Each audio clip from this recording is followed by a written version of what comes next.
Desa Purok merupakan desa yang asri dan tentram. Sebagian besar warganya berprofesi sebagai petani, peternak, dan sejenisnya. Hari ini mereka baru saja melantik seorang kepala desa baru yang merupakan mantan hansip di desa Purok. Terima kasih kepada para warga yang sudah memilih saya. Saya harap saya bisa membawa desa Purok ini menjadi lebih maju lagi. Hebat ya Pak Zakaria ini. Dulunya hansip sekarang bisa jadi kades loh. Semoga kalau dia yang mimpin, ekonomi kita membaik ya. Amin.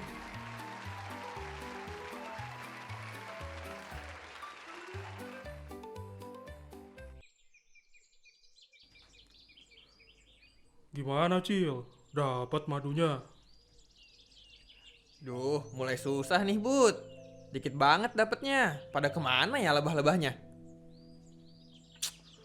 Wajar sih Cil. Dilihat-lihat juga kan hutannya makin dikit nih. Beda sama zaman kita masih kecil kan? Betul sih. Tapi ya gimana ya? Makin lama juga orangnya makin banyak. Iya sih. Ya udahlah, yuk cari lagi.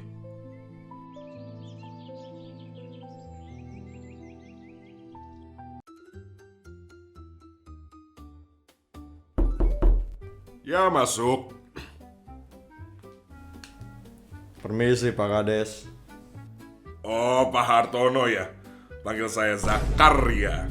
Duduk. Baik Zakar. Nggak enak. Panggil Pak saja ya. Ngomong-ngomong, saya tidak mengganggu kan Pak? Enggak kok. Ini saya lagi baca-baca dokumen aja. Oh, kebetulan sekali Pak. Itu yang Bapak pegang dokumen dari perusahaan saya tuh Pak. Oh, yang ini. Baru aja saya beres baca. Iya Pak. Jadi gimana Pak? Bisa disetujui kan yang saya ajukan soal lahan hutan itu? Setelah saya baca-baca sih sepertinya belum bisa, Pak. Kenapa begitu Pak? Padahal proyek bisnis ini kan sangat menguntungkan kita loh Pak.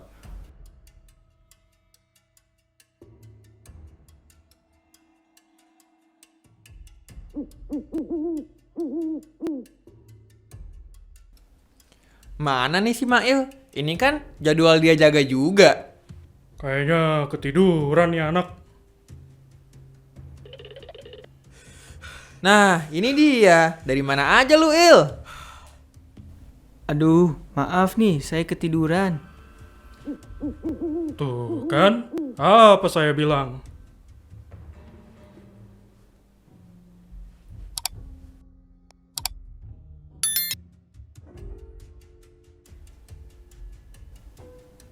Gimana Pak hasil panen madu hari ini? Susah Il, dikit banget. Alah, nggak usah tanya-tanya lah, Il. Kamu sih enak kerja di kantor desa, penghasilannya tetap. Saya kan basa-basi aja Pak. Ya, belakangan ini emang lagi susah Il. Soalnya lahan hutan mulai berkurang. Ngomong-ngomong soal lahan hutan, saya ada info nih Pak. Info apaan? Barusan saya nguping, Pak Kades sama tamunya ngobrol, ngebahas soal hutan. Terus? Katanya mau ada bisnis gitu di hutan. Maksudnya hutan mau dibabat? Oh, yang bener kamu Il. Jangan sebar hoaks gitulah. Bener Pak, info A1 ini. Wah, kita harus ngomong ini sama Pak Kades. Betul, Bud. Nggak bisa kita diemin nih. Masa tempat kita nyari makan mau digusur? Lagian juga itu hutan kan penting, Cil. Kalau nggak ada hutan, bisa-bisa longsor. Tetangga juga kan masih banyak tuh yang tinggal di daerah situ. Boro-boro longsor, Bud. Yang ada, kita mati kelaparan karena nggak bisa nyari duit. Setelah mendapatkan info mengenai hutan yang akan digusur, Budi dan Acil bersama warga yang lain datang menggeruduk kantor desa untuk melakukan protes. Mana Pak Zakaria? Kami sebagai warga mau bicara. Tenang dulu bapak-bapak, ibu-ibu, jangan pakai emosi. Il, harusnya kamu tuh bantu kita.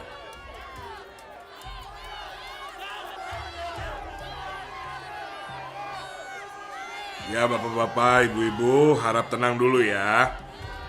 Pak Zakaria, kami minta kejelasan soal lahan hutan itu, Pak. Oke, baik. Saya akan jelaskan. Tapi supaya enak, saya minta satu perwakilan buat ngobrol sama saya ya. Udah, biar gua aja Bud yang ngadepin. Jadi gimana Pak masalah lahan hutan itu? Kami, para warga menolak keras lahan itu dibabat. Terutama saya dan Budi, Pak. Wes buru-buru amat, Mas. Mas Acil mau minum? Kopi atau teh gitu? Alah, nggak usah basa-basi, Pak. Ya elah, tenang aja, Mas. Masalah hutan itu belum ada keputusan juga kok.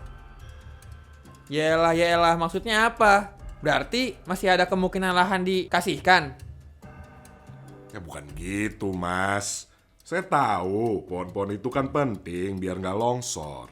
Selain itu juga saya tahu lah Mas dan warga-warga lain nyari nafkah kan lewat hutan. Jadi ya ini masih wacana kok. Aman. Nah, itu Bapak tahu. Kalau nggak ada hutan, kita mau makan apa, Pak? Nah, maka dari itu Mas.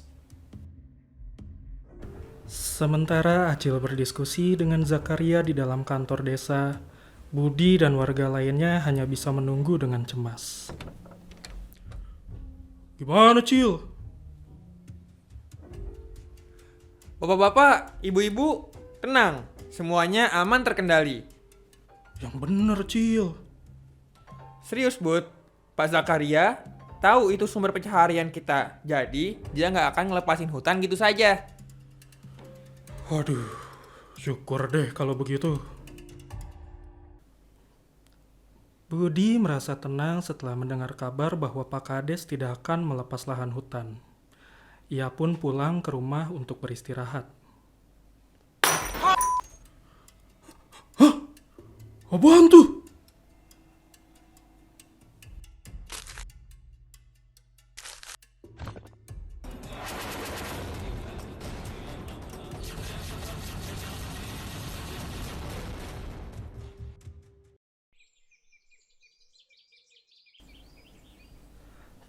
Keesokan harinya, Budi kembali pada rutinitas mencari madu hutan. Tetapi, ia merasa tidak tenang, seolah ada yang mengawasi setiap pergerakannya. Kenapa, Bud? Kamu ini bikin kaget aja, Cil. Maaf. Gimana panen hari ini, Bud? Lumayan lah, dapat sekantong. Kamu gak nyari madu, Cil?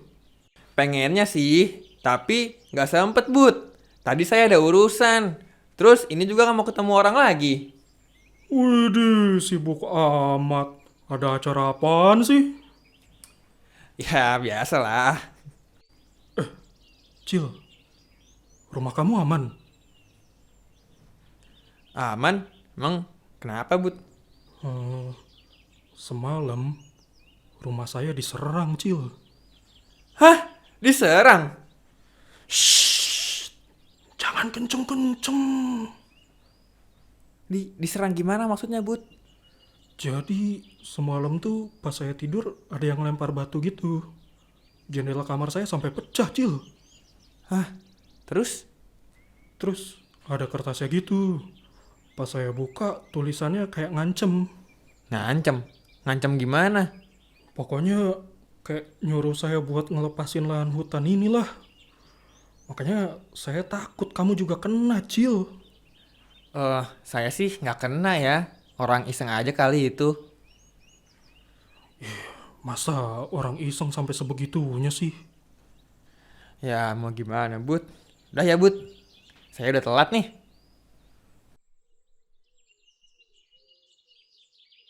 Setelah mengumpulkan cukup madu hutan untuk hari itu, Budi memutuskan untuk kembali pulang.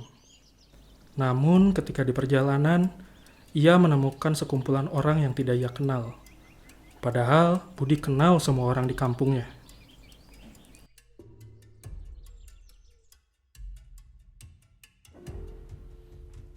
Pak, mau kemana? Saya mau ketemu Pak Kades. Ada masalah penting ini, Il. Duh, bentar dulu Pak, jangan asal masuk begini dong. Pak Zakaria sekarang lagi ada tamu. Aduh, masalahnya penting banget nih. Sama tamu penting kok sampai ketawa-ketawa begitu, Il. Bohong kamu ya? Ya masa nggak boleh Pak ketawa-tawa? Ya ini ada apa ribut-ribut? Ini Pak, Pak Budi tiba-tiba pengen masuk ruangan Bapak. Ada apa sih Pak Budi? Ini Pak, saya ada informasi penting nih. Informasi apa? Barusan saya kan dari hutan, Pak. Terus saya lihat ada orang-orang gitu pada ngumpul, Pak. Terus masalahnya di mana? Kan memang sering warga berkebun dan sekedar jalan-jalan di hutan. Aduh, enggak, Pak. Saya kenal warga kampung sini. Mereka itu orang-orang dari luar yang di hutan. Kelihatan lagi ngukur-ngukur apa gitu. Ya mungkin itu cuma turis-turis kali. Kan udah banyak lah di sini. Udah mending Pak Budi pulang. Nggak ada yang perlu dikhawatirin. Tapi, Pak,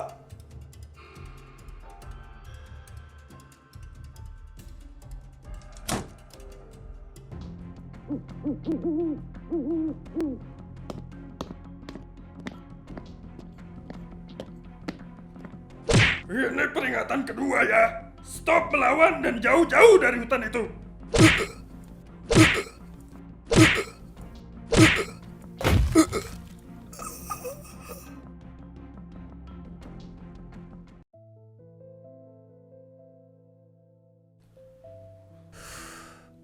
Kenapa, Bud? Aduh, gila nih, Cil. Ini makin parah. Maksud kalau cerita jangan setengah-setengah dong. Sekarang teror mereka udah main fisik. Barusan saya dicegat di gang sama orang gede. Terus ini perut saya ditonjok, Cil. Waduh, kamu nggak tahu pelakunya siapa? Iya, nggak tahu, Cil. Soalnya kan gelap, nggak kelihatan. Tapi saya yakin itu pasti suruhan orang-orang yang mau ambil hutan. Kamu jangan asal nuduh gitu dong. Asal tuduh gimana sih, Cil?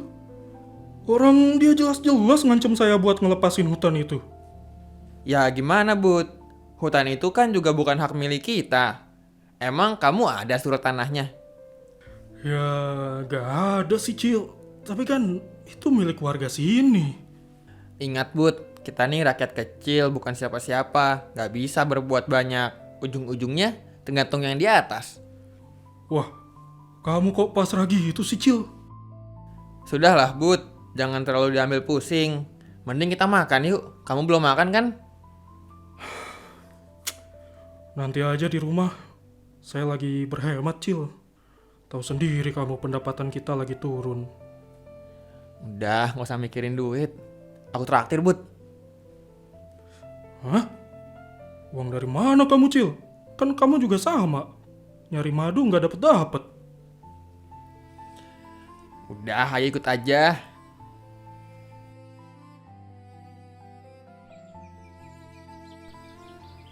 Meskipun Budi belum sepenuhnya pulih, ia memaksakan diri untuk datang ke hutan demi mencari madu. Namun sesampainya di hutan, Budi justru mendapati sebuah kejutan. Hah? Acil? Pak Kades? Ngapain mereka di sini?